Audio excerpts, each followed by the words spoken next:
સહજા વિકૃતિશ્ચેવ સંસ્કારાશ્ચ વિનિર્ગતા સંસ્કારો હિ નરો ધર્મ પ્રાપ્તનોતિ પરમ સુખમ. અર્થાત વિકૃતિ અને સંસ્કાર બંને માણસમાં હોઈ શકે છે. જો માણસને સારા સંસ્કારો મળે તો તે ધર્મ અને પરમ સુખને પ્રાપ્ત કરે છે. નૈસર્ગિક રીતે જ માણસમાં સારી, ખરાબ અને સાત્વિક, તામસિક બાબતો રહેલી જ હોય છે. અને નાનપણમાં આજુબાજુના વાતાવરણમાંથી આ બાબતો એ વધુ દ્રઢ થતી જાય છે. અને પછી આવે છે યુવાનીનો પ્રચંડ ઉર્જાસભર તબક્કો, જ્યાં યુવાન પોતે પોતાના વિશે વિચારી અને પોતાની અંદર રહેલા શુભ કે અશુભ તત્વને આગળ વધારે છે. અને એટલે જ સ્વામી વિવેકાનંદે યુવાનોને કહ્યું છે કે યુવાની જીવનનો શ્રેષ્ઠ તબક્કો છે. તમે તેને કેવી રીતે વ્યતીત કરો છો તેના પર તમારા આવનારા વર્ષોનો આધાર રહેલો છે. વાહ વાહ.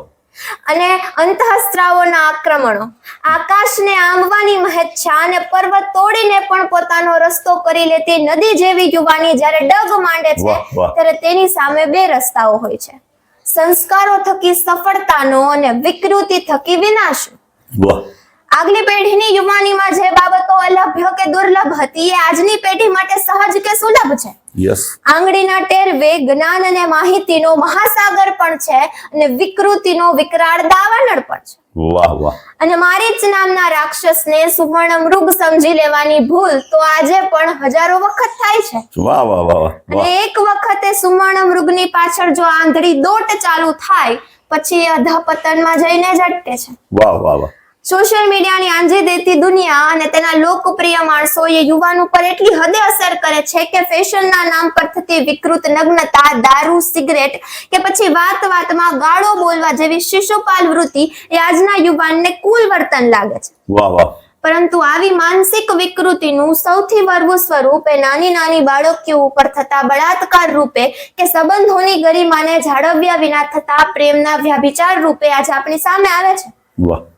આજના યુવાનને એ સમજવું પડશે કે તમે શારીરિક રીતે ગમે તેટલા સુંદર દેખાતા હોય, સોશિયલ મીડિયા ઉપર તમારા ગમે તેટલા ફોલોઅર્સ હોય, પરંતુ જો તમે ચારિત્ર્યની રીતે બળવાન નથી, જો તમારામાં સંસ્કારો રૂપી સુંદરતા નથી તો તમે એક પણ ધ્યેયને પ્રાપ્ત નહીં કરી શકો.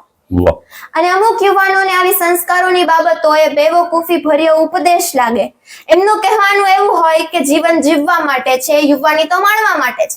પણ કોઈ પણ વિકૃતિમાં પડ્યા વિના જીવનનો ભરપૂર આનંદ માણી શકાય. પરંતુ જો તમને ખજૂરાહોના શિલ્પો અને અશ્લીલ શોર્ટ વિડીયો વચ્ચેનો તફાવત નથી ખબર, જો આરતીમાં તન્મય થઈ અને ભાવાવેશમાં આવી જવું અને ડિસ્કોમાં દારૂ પી અને નાચવું જો આપણને સરખા લાગતા હોય તો ચોક્કસ આપણી આંખ ઉપર વિકૃતિના પડદા છે એવું આપણે કહી શકીએ. વાહ વાહ વાહ.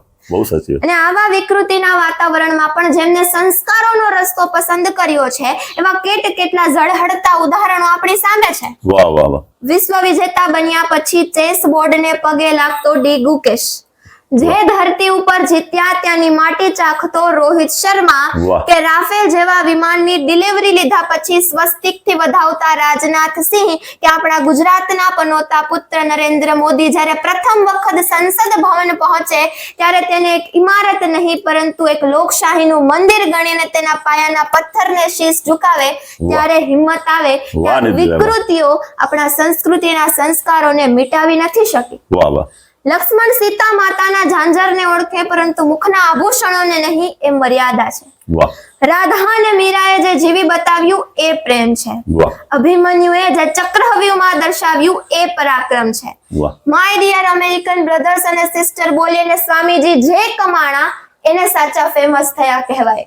અને આ દેશની રક્ષા માટે જે નવ લોહિયાઓ ખપી ગયા એ ત્યાગ છે, બલિદાન છે.